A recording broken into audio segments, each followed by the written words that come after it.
So was Ashley Babbitt a hero? So Ashley Babbitt was the woman who was shot dead by, I think, the Secret Service agent on January 6, 2021 during the Capitol Hill riots. And if you think she was a hero, it's just all a matter of your perspective. So if you believe in QAnon, then you're very likely to think that she's a hero. If you believe that the 2020 election was stolen, then you're very likely to believe that she was a hero. Right? So if she becomes the martyr for some kind of right-wing revolution that makes America and the world a better place, then she was a hero. So heroism is not usually an objective thing. It's usually highly subjective. So some of the nutters who set off the American Civil War, in retrospect, they may become to be seen as heroes if you think the American Civil War was a good thing because it ended slavery. So we have no idea what will happen. So if the January 6 riots set off some kind of right-wing revolution that ends up improving this country, then the January 6 riots will come to be seen as a good thing. So right now I think the January 6 riots were a disaster. I don't think she was a hero. I think she was a silly woman who charged a law enforcement officer who had a gun drawn on her. Right? So not a good idea to charge law enforcement officers who have a gun drawn on you. So it reminds me a bit of COVID. Right? You may not believe in COVID. You may be tired of COVID restrictions. You may not believe that the world revolves around the sun. You may not believe in the laws of gravity. And you may not believe that a law enforcement officer who's got a gun drawn on you and is giving you instructions, you may not believe that that person needs to be obeyed. But if you disregard reality, you're the one who's going to pay the price. Like, reality just is. Like, we have no idea what's going to happen with COVID. So I notice in many of the comments on my videos, people are very confident that this is the end of COVID. We have no idea. We could very well have a much more lethal strain of COVID sweep the world starting next week. All right? We have no idea if this is the end of COVID. We have no idea if Omicron will provide a substantial protection against future variants of the coronavirus. We just don't know. So reality just is. The coronavirus just is. COVID just is. And whatever our emotions are, or whatever our thoughts are, or whatever our opinions are really irrelevant compared to the force of this disease. So we have no idea what's coming next. We may well need more restrictions going forward, right? The first wave of the Spanish flu was not the most deadly one, right? It was additional waves down the road. Yeah, Ashley Babbitt got played by Trump. So she was credulous, all right? She believed in QAnon, right? Someone who believes in QAnon can believe in absolutely anything, right? Can believe in a flat earth, can believe the 2020 elections were stolen. Like, if you believe the 2020 elections were stolen, then Ashley Babbitt is going to be a hero to you. If you believe in QAnon, Ashley Babbitt's going to be a hero to you. If you believe that Donald Trump is going to save us from satanic pedophiles, then Ashley Babbitt's going to be a hero. Now, I don't believe any of those things, so to me, she was a silly woman who made a big mistake. And you read a little bit about her, and it appears this wasn't her first mistake. I mean, she made a lot of mistakes. She had a bankruptcy. She had a long criminal record. All right, so this is a good article from the Associated Press. The first time Celeste Norris laid eyes on Ashley Babbitt. So how did Ashley become Babbitt? Right, this is the story.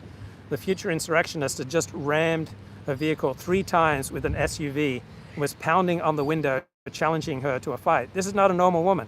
Right? Ashley Babbitt was not like a normal, law-abiding citizen. So Celeste Norris says the blood between them began in 2017 when Babbitt engaged in a months-long extramarital affair with Norris's longtime live-in boyfriend. When she learned of the relationship, Norris called Babbitt's husband and told him that she was cheating on him. So Ashley Babbitt pulls up yelling and screaming, Norris said, about the July 29, 2016 road rage incident in Prince Frederick, Maryland. It took me a good 30 seconds to figure out who she was. Just all sorts of expletives, telling me to get out of the car, that she was going to beat my ass. All right, this is not a normal, healthy woman. So Babbitt was later charged with numerous misdemeanors. So the attack on Norris is an example of the erratic and often threatening behavior by Ashley Babbitt, who was shot by a police officer while at the vanguard of the January 6th riot at the US Capitol. So she was an Air Force veteran. She died while wearing a Trump campaign flag wrapped around her shoulders like a cape. Right? So she was a complicated woman. Right? She became consumed by pro-Trump conspiracy theories. She posted all these angry screeds on social media, and she had this long history of making violent threats. Right? Someone who's making a lot of violent threats, right? That's not a well woman. Normally not a healthy thing to do. So she was 35. She was fatally shot while attempting to climb through a broken window at the US Capitol.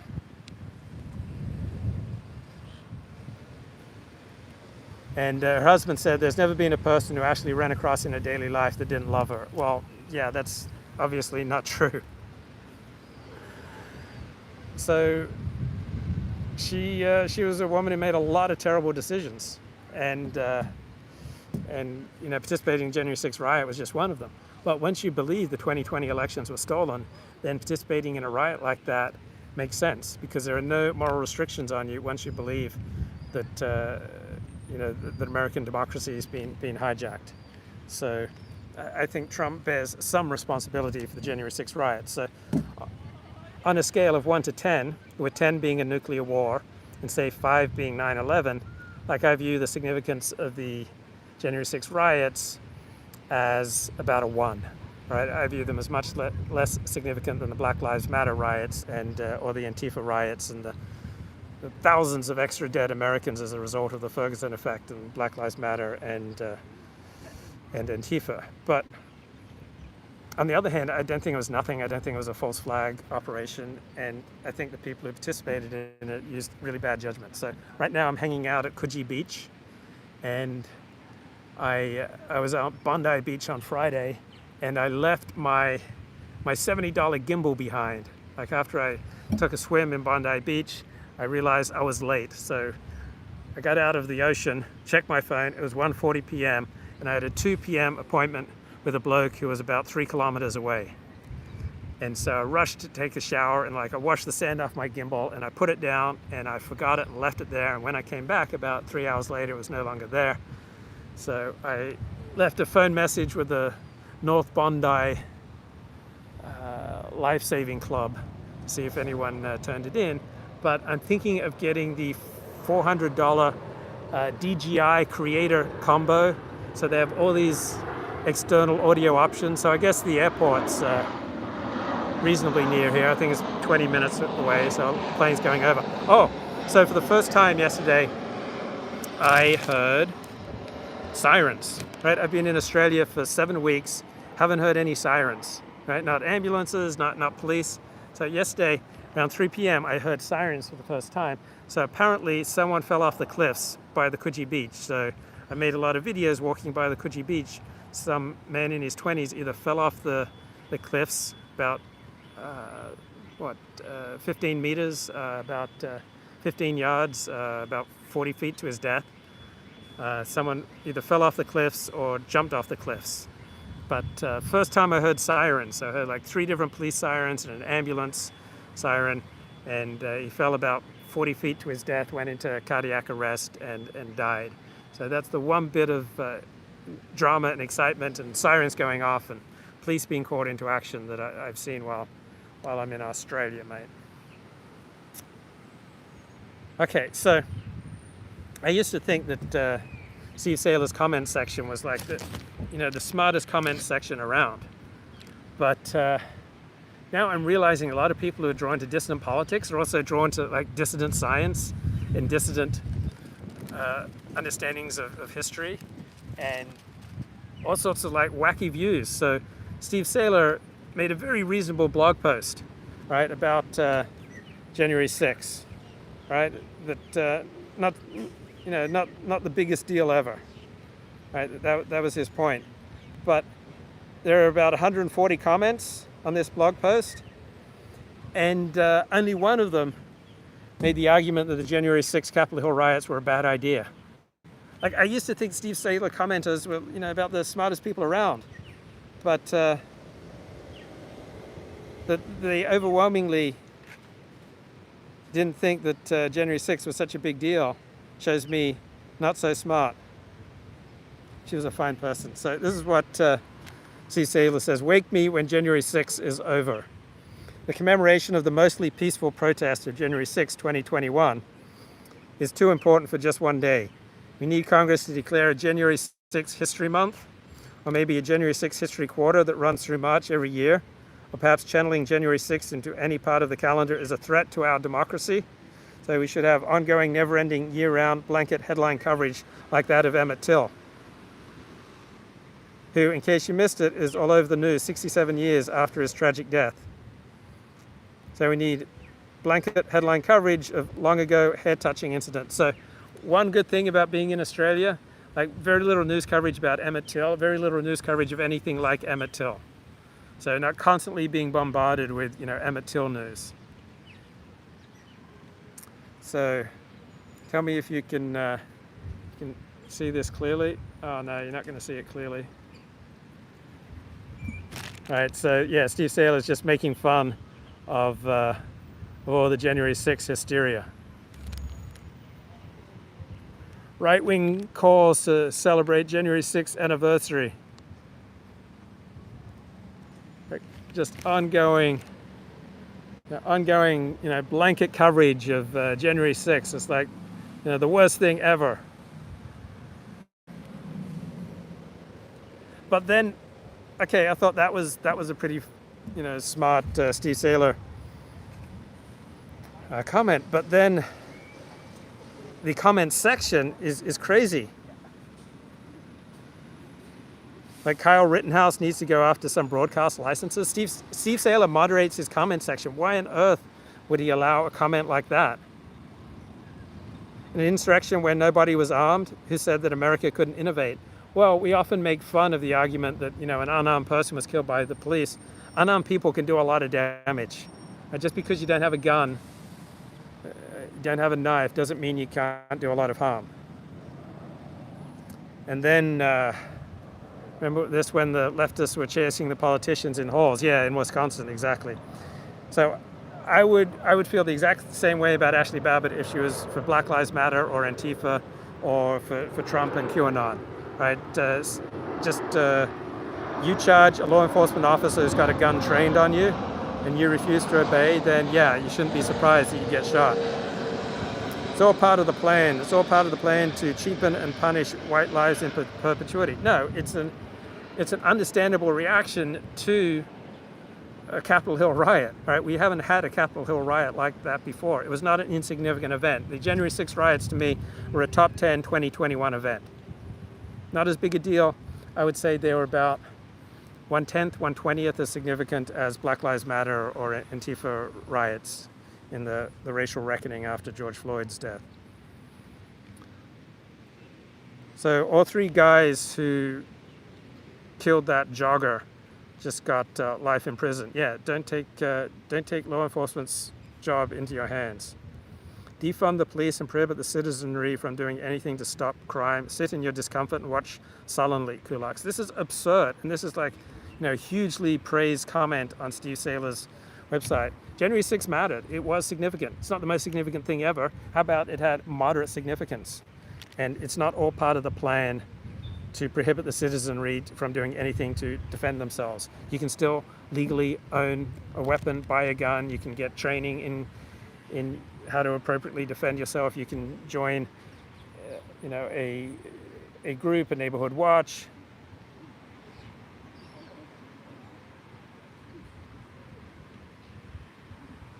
Wake me when Steve says a name. Yeah, like Ashley Babbitt, that's the hero that we need to rally around. That's absurd. Like, people who want to rally around Ashley Babbitt as a hero are, low IQ or just delusional. Right, here's a comment. Person can love the USA of many generations ago, just like an elderly man can revere the memory of a wife who died decades before. The deceased beloved cannot be brought back. The USA now is a neurotic, drug-addicted, middle-aged tramp who wants to kill the old man for his insurance money. She has nothing in common with the beloved. No, America's not quite that bad. Right? In some ways, we're far better off than the 1950s. In other ways, we are far worse off than the 1950s. So the United States is improving in some ways, getting worse in some ways. Right? It's not all over. The insurrection is brought to us by the same gang that sold us the Steele dossier. Yeah, I think insurrection is a dramatic overstatement. It was a riot. It was performance art. And I would want them prosecuted like any other rioters, like the Black Lives Matter rioters and the Antifa rioters. The insurrection is brought to us by the same gang who sold us on the scandemic. Okay, the quality of the Saylor's comment section has either dramatically declined or I've dramatically changed. Like, people who think that the COVID is a scam, a scandemic, are delusional. We're coming up on nearly 1 million dead Americans due to COVID.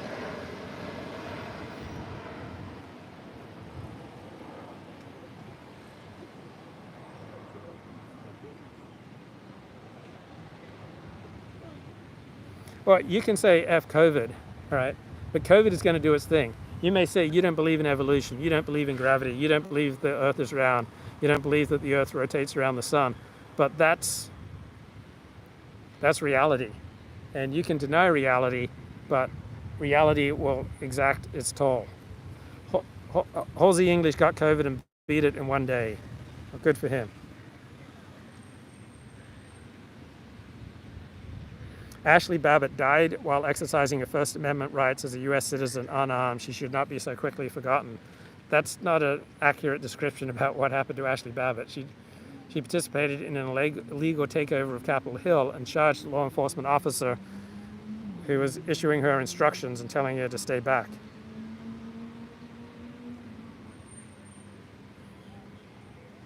And then, I mean, the quality of the comment section on Steve Saylor's side has gone way down. The FBI can't track down which one of its informants or agents was behind the January 6th false flag op. It wasn't overwhelmingly a left wing or a false flag op.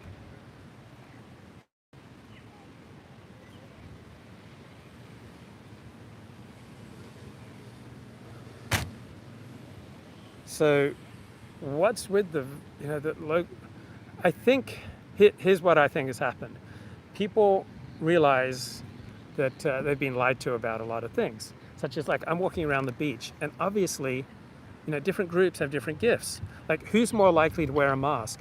Well, people in Northeast Asia, such as Japan, were wearing masks for influenza, like, long before COVID, right? Why do we have the cliche about Asian drivers being particularly careful drivers? Because generally speaking, Northeast Asians seem to exercise greater care, greater diligence. They seem to be more cautious in their approach to life. And so, obviously, different groups have different propensities to wear masks. Different groups have different propensities to jaywalk. So I'm looking out at a street here, going past the Coogee Beach, and who's more likely to jaywalk, men or women? Obviously, men are. Like, men will step out and run across the street, and their wife or girlfriend will stay there, until she feels more safe. If Aussies don't feel the government is serving them, can they form a new one? No. But most Aussies do feel like the government is serving them fairly well. So, some groups have much more muscular definition. Some groups are much more assertive and aggressive. Like, men, commit approximately 10 times as many murders as women. Like, there's just so much, human biodiversity when you're in the city. And to think that all peoples just have exactly the same gifts is absurd. So people realize that they've been lied to, right? And people realize they've been lied to, that it's like racial discrimination that accounts for why different groups have different life results. Right? So they realize that they've been lied to in certain things. They realize they've been lied to, that the Constitution is going to protect them. And then people overreact. It's like when you grow up as a kid, you think a normal kid, you think everything that your parents do is the best. So if you're brought up to, say, brush your teeth 2 times a day, then you think people who brush their teeth once a day or 3 times a day are wrong. If you're brought up that it's okay to eat breakfast cereal at breakfast and dinner, but it's not okay to eat breakfast cereal at lunch, then you're going to think people who eat breakfast cereal at lunch are just, wrong. So normally we grow up and we think everything our family does is right. Then typically we go off to college and we start to think everything our family does is wrong, right? And so it's like with dissidents, they discover all sorts of lies that have been pushed on them by the schools, and by the news media, and by the government, and by our elites. And then they assume that everything that the schools and the media and the elites tell them is a lie. And it's like you can kind of see this evolution with Godwin. All right, so he used to accept what he was taught with some questions, and then by about 2015, he realized he'd been lied to about all sorts of significant matters, and he had been. But then he then kept going and think, wow, if they lied to me about different groups having different gifts, then maybe they're lying to me about a whole bunch of other things. And so people get disillusioned with the lies, then they become dissidents, and then they start automatically assume that elites are always lying, that the media is always lying, the politicians are always lying, and it's just not true. Then people become flat earthers and QAnon types, and think that Jews are responsible for every bad thing that happens in the world, or that race explains almost everything about people. And so it's just like going from one extreme to another. So yeah, we were lied to. Now, our parents lied to us about some things. Like our best friend, our spouse lies to us about some things. That doesn't mean you automatically reject your parents, or reject your spouse, or reject your friends, or reject your relatives. Right? Everybody lies. We just have to use good judgment, critical thinking, and discernment. And so I noticed all these people realizing that they'd been lied to by the schools and by the media and by the politicians, they then just take it way too far. And they become QAnon types or flat earthers, or just reaching for conspiracy theories to try to explain the world around them. How do we even know what the unelected staph infection is doing? Asked the chat. So I made notes. You're lucky, this live stream is going to be so rich. It's going to be so packed with comments. So what do you think? Is it the Steve Saylor's comment section has changed, or I've changed? I think that's probably 50-50. I think I've changed. I've become more skeptical of dissidents. And I think people who become dissidents then, like most people, take things too far. And they start dissenting on things where they have no rational, empirical basis for dissenting. So you may be tired of COVID. We have no idea if this is the end of COVID. We have no idea if Omicron will provide us with significant protection going forward with the coronavirus. So just because you're tired of coronavirus restrictions or coronavirus news does not mean that they are unnecessary or that they are wrong. So your COVID fatigue does not mean that COVID is over, or that we just have to quote unquote live with it without taking any additional measures. So it's like saying Russia invaded our country, or China invaded our country, now we just have to live with it. Germany invaded our country, now we just have to live with it. Maybe you do, maybe you don't. This is the age of Aquarius, bro. Big cosmic stuff is happening. All right? The deadliest wave of COVID might start next week. All right? Viruses don't only mutate to become less lethal. They can mutate to become more lethal. Eventually, but we don't know when coronavirus will mutate to be less lethal. So reality is, COVID is. All right? It's not changed by your feelings. So you might feel that you're over the demands of your boss, or you're over the demands of public health officials with regard to COVID, or you're over your spouse's demands or your rabbi's demands. Well, if you want to maintain relations and have a healthy, happy, good life, you need to take into consideration the wishes of other people, particularly those who have power over you. Right? Your relationship with your boss is the most important relationship you have at work. Right? You may get along better with 50 other people at work, but it's your relationship with your boss, it's the most important relationship at work. And so if your boss says something and gives you directions, you can't ignore it, but probably won't go well for you. Oh, I heard a good comment from in a 12-step meeting by a woman. I had to quit Facebook. I'm not a normal Facebook user. It was like a vape pen. I was going on there every 15 minutes. So this is like adrenaline addiction. And I've suffered from this adrenaline addiction. Love excitement, chasing adrenaline. And adrenaline highs are really dangerous for addicts. So you may not be a normal coffee user.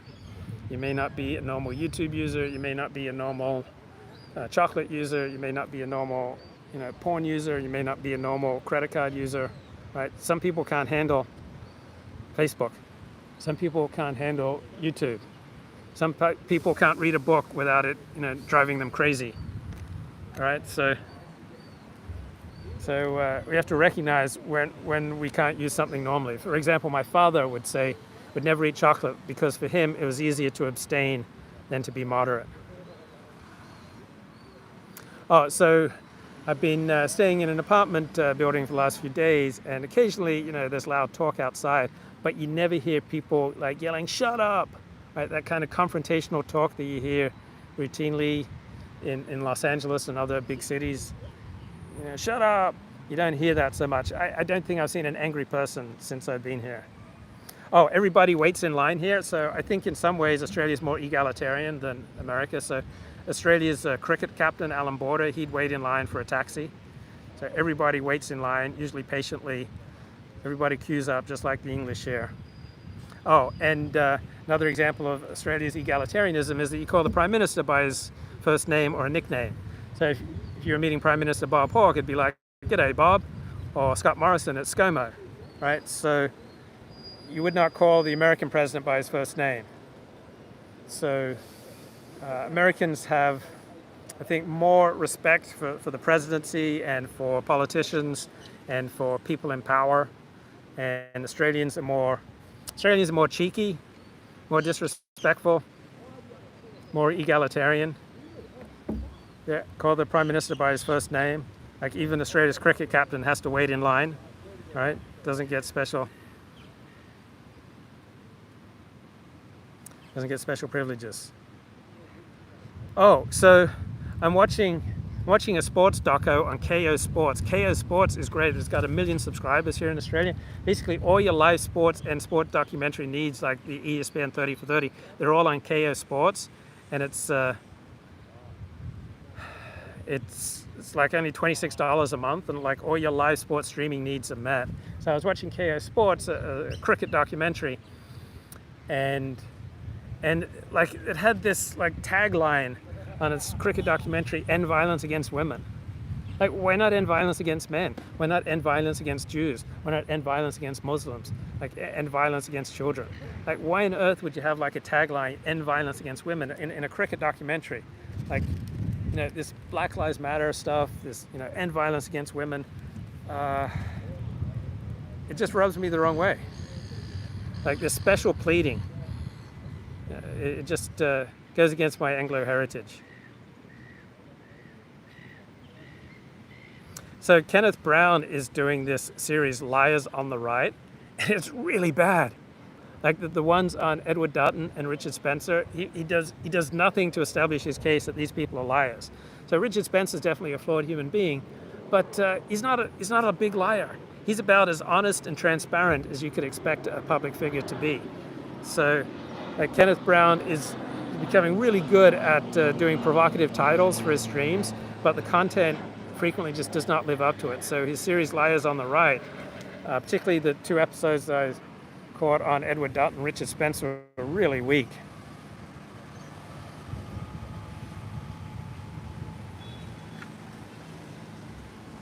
Yeah, he does do an excellent Richard Spencer impression.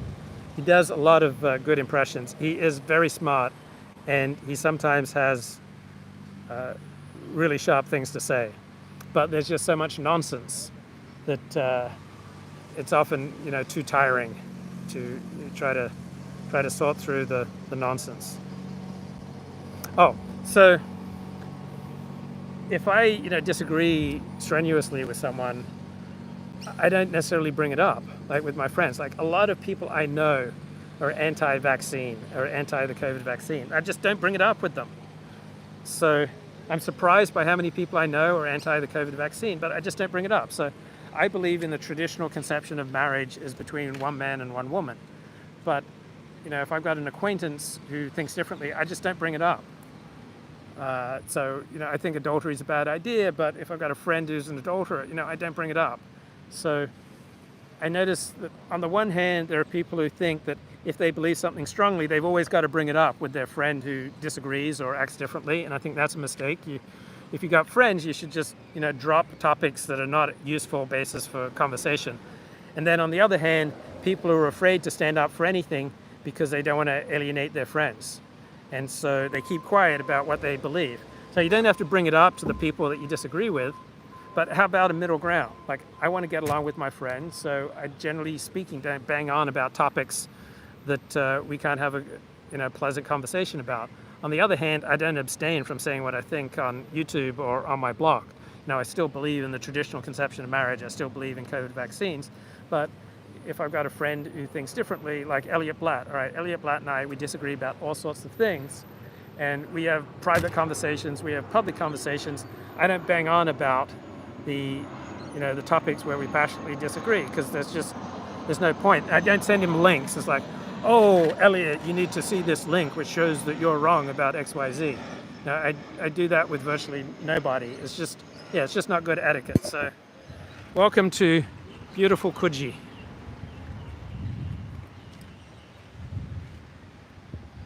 I'm going for a swim, mate.